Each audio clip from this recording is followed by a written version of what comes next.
Welcome to the Brent Gove podcast with co-host Eric Lawfolm. We are building 1 million agents in 100 countries in 10 years. Now, here's your host, Brent Gove. And welcome back to the big show. Good to have you with us. I'm Brent Gove and my co-host Eric Lawfolm today. Eric, how you doing? Hey, Brent, I'm doing great, and I'm excited about our show. You recently met Jordan Peterson, and I know you want to share the highlights about that. So that's going to be our topic today, and so I'll turn it back over to you. That's right. Highlights from meeting Jordan Peterson in person, and it was awesome. It was even better than I thought it would be. He's so cool. That guy, if you've watched him on YouTube, and darn near the whole world has, he's a famous guy who's just broke out on the scene. To get him to show up and speak, it's $400,000. Oh my gosh. It's crazy. Wow. So he's with us hanging out in Scottsdale with Tony Robbins and Andy Elliott and Jim Quick, who wrote the book Limitless, and so many Pace Morgan. There were just a ton of rock stars there. But you know, of course, Jordan Peterson, if you're not familiar with him, he wrote a famous book called The 12 Rules of Life. I was telling my son that, so my son, Ty, he's 21, he says, oh yeah, I already read that book last year. It's a great book. I was like blown away, you know, I'm like, really? He goes, yeah. I go, do you like it? He's, oh yeah, it's really helpful. 12 Rules of Life. I got a lot out of that. He owns a home. My son's 21. He invests in the stock market. He does hard money lending, which is people like, I really need money, please. And he'll lend him $20,000 and charge like a 10% interest rate, but it's it back in like 2 or 3 months. So it's really like 40% annual rate of return. That's pretty good. But so Ty's, he's just doing great, but he read this book. So Jordan, he shared a lot of really cool things. If you've ever heard him speak, his favorite word is proclivity. I wrote it down. He said it so much. I got to look up the word proclivity. It sounds so cool when he says it with this Canadian accent, the proclivity. But anyways, but I wrote down a few things. One of the things he was telling the story, he talked about being the key to being a leader is being a faithful scout of the future. Who talks like that? But I like it. That kind of thing appeals to me. I want to be a faithful scout of the future. A lot of people look at the horizon, they see doom and gloom. And so they go, oh, it's going to be crappy. So what do they have? They have a crappy future. So I recommend, and Jordan was saying, you better be a faithful scout. What does it mean to be faithful? It means look for the silver lining, look for the good. He also said it's darkest before the dawn. And we've all had long nights where you're just wrestling, you can't sleep, and something's upsetting you, and you're just waiting for daylight, man. Come on, sun, come up. I need the dawn of a new day. A dawn of a new day has begun. I need a fresh start. I need to see the sun. This darkness is killing me. It's darkest before the dawn. I love that stuff. By the way, he's a storyteller. They always say facts tell, stories sell. He told story after story after story after story. The man is a storyteller extraordinaire. I noticed that. He also, one of the things he said, and I took a ton of notes, but I wrote this down, circled, and I went back through my notes after hearing him. He said, the great heroes are all flawed characters when they started. You know, we look at people, Abraham Lincoln, Mother Teresa, you know, Martin Luther King, Margaret Thatcher, you know, whoever you looked up to, Ronald Reagan, you know, whoever you admire and respect. They were all flawed characters when they started. You're looking at the finished product. And it's sometimes like, I could never be that. They weren't that either, you know? And so he also talked about struggling upwards for a worthwhile cause. What did Martin Luther King say? I have a dream. His famous I have a dream speech. So my question for you today on this podcast is, what's your dream? What are you struggling upwards for? What worthwhile cause are you struggling upwards for? Feeding people who are dying of hunger? People die of hunger in this world. People die from not having good water. You know, I mean, is that your thing? Is it RFK making America healthy again? You know, getting rid of all these things in the middle of the grocery aisles that are literally killing Americans, and 2/3 of Americans are freaking not just overweight, obese, like morbidly obese. And it's the food. And RFK's like, man, we got to do something about this. And then there's Make America Safe Again, Make America Healthy Again, Make America Great Again, Make America. I love the whole thing. It's like, you know, and it's like, make your family great again, make your kids great again. Let's not just settle for whatever education, the best. merit-based. It's pretty cool. Also like this, he said, the path of existence that is adventurous, it means you're going to dance on the edge. I like that. Because sometimes you got to be willing to dance on the edge. Again, I'll say it again, the path of existence that is adventurous. Who doesn't want to live an adventurous life? You want to live a boring life, a life like I just, there's no meaning. I'm just existing. I'm just wake up day in, day out, week in, week out. I don't feel like I'm getting anywhere. You're probably not. And that's a wake-up call. You go, what is it going to take for me to live a life full of passion and success and fulfillment, where I feel like I'm making a difference? Almost an adventurous life, an exciting life, a life full of adventure. It means you're going to have to start dancing on the edge. You're playing it way too safe. You got to be a risk taker, calculated risk. You don't just throw yourself off the canyon rim of the Grand Canyon and hope for a good landing. That's stupidity. We're not talking about that. We're not about, let's go to the edge of Niagara Falls and it's a metaphor, you guys. But dancing on the edge, you got to get out of your comfort zone, get on the edge of your comfort zone and use wisdom. We don't want you to actually risk your life unless it's for a worthwhile cause. He talked about, how people won't risk their life sometimes and how some people dive into a frozen river or lake and swim out and rescue a complete and total stranger. Man, there's bravery. Bravery is not a fearless person. They're the person who feels fear, but they push ahead and do it with, wow, that was brave. But they saved another. Don't you want to be someone who saves somebody? Save a full-grown man from death, a full-grown woman or child, running into a burning building when people are running out and looking to rescue somebody's child. Isn't that powerful?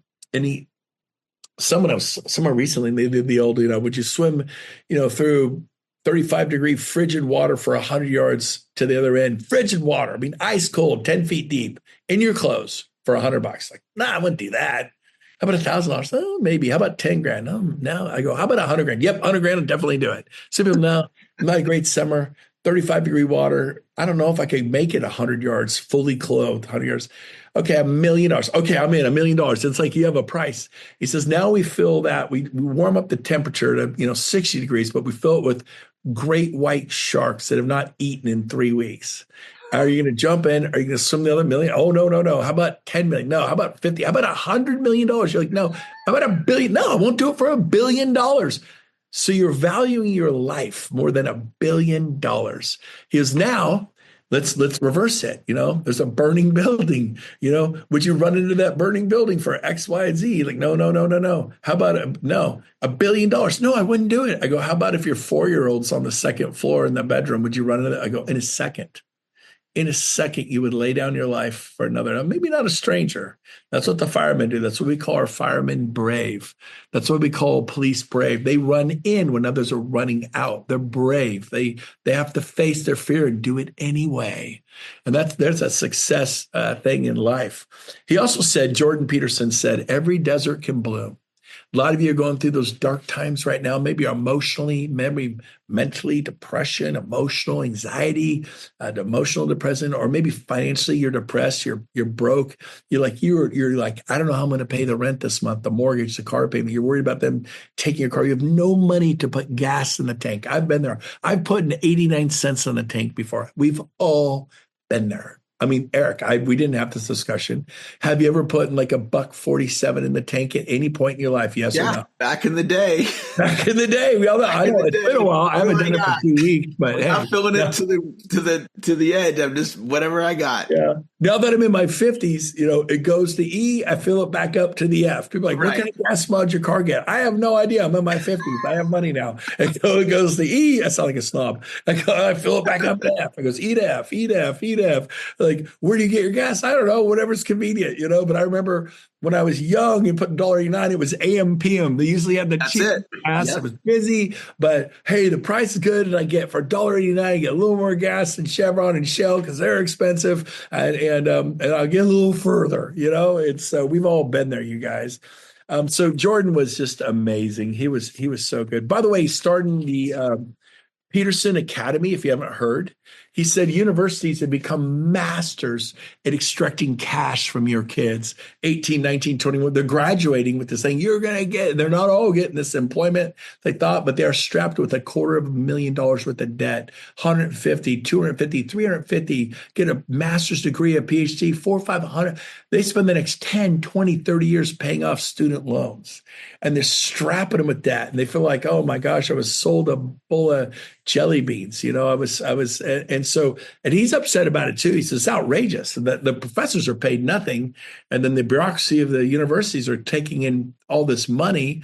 And then some of them are teaching things to your kids you'd rather they weren't teaching. So he started the Jordan Peterson Academy, the Peterson Academy, with the best college professors from Harvard, Stanford, Yale, Cal, Duke, Oxford, Cambridge, like some of the brightest in the world that are more like him, possibility thinkers, merit-based thinkers. They're not victims, they're victorious. They're like, if you blame others, you're disempowering yourself. Blame yourself. The buck stops here.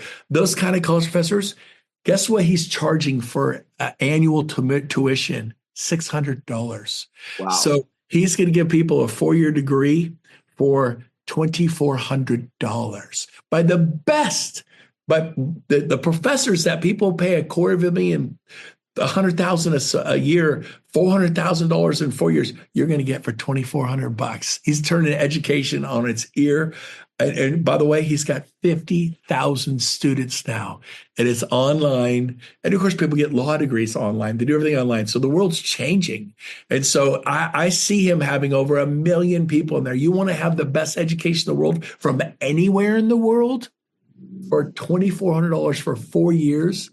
People spend more money on that, and I used a dirt bike, and so here's a way to work on your internal, to have a different external and get the best professors in the world. I'm excited. So that's what I got out of my time with Jordan Peterson. I also got a photograph. I got some cool things. He did say one last thing. I'll say it. He said this, and we'll end with this. It's our obligation to be optimistic. He said, it is our moral obligation to be optimistic. You get around people like, oh, the future sucks. This is horrible. This, that, this. Do we enjoy it? Do you want to be around that person? He goes, as a leader of your family, of yourself, of your kids, of your business, you have a moral obligation to be optimistic. It is your obligation to be optimistic. Think about that as we end today's podcast. I'm going to give you that charge. It is your obligation to be optimistic today. Today, I want you to be radically positive. You're going to have a better day. And then tomorrow, do it again. And the day after that, do it again. And then next week, do it again. And next month, do it again. And next year, do it again. And all of a sudden, trust me, man, high energy, high production. High energy, high results. High energy, high life. Low energy, low life. Don't be a low life. All right. It's your obligation to be optimistic. Stay there. Love you guys. Thanks for being on today's Superhuman podcast. Made that part up, but it sounded good. And that's going to wrap up another great edition of the Brent Gove podcast. As I always wrap up our sessions with, please listen to the podcast. I encourage you to anyway, multiple times, to put the best ideas that Brent shared with you today into your subconscious mind, and also share the podcast with your team and with your organization so they can benefit from these great ideas as well. That's going to wrap up our podcast. We'll talk to you later. Bye-bye. Okay, so here's the deal. We have incredible information, video content on my YouTube channel. Go over there and make sure you subscribe. And it's vital that you ring the bell. If you ring that bell every time I put out new content, it's actually going to notify you, and you can get the latest and greatest of what's happening at EXP. Now, don't forget to like me on Facebook so you can also get that content, and then follow me on Instagram. We're hitting everybody high, low, and in between. We're trying to get the information out there so you can build big businesses, revenue share organizations. So go to YouTube right now. Please subscribe and ring that bell. Like me on Facebook and follow me on Instagram. We'll see you out there.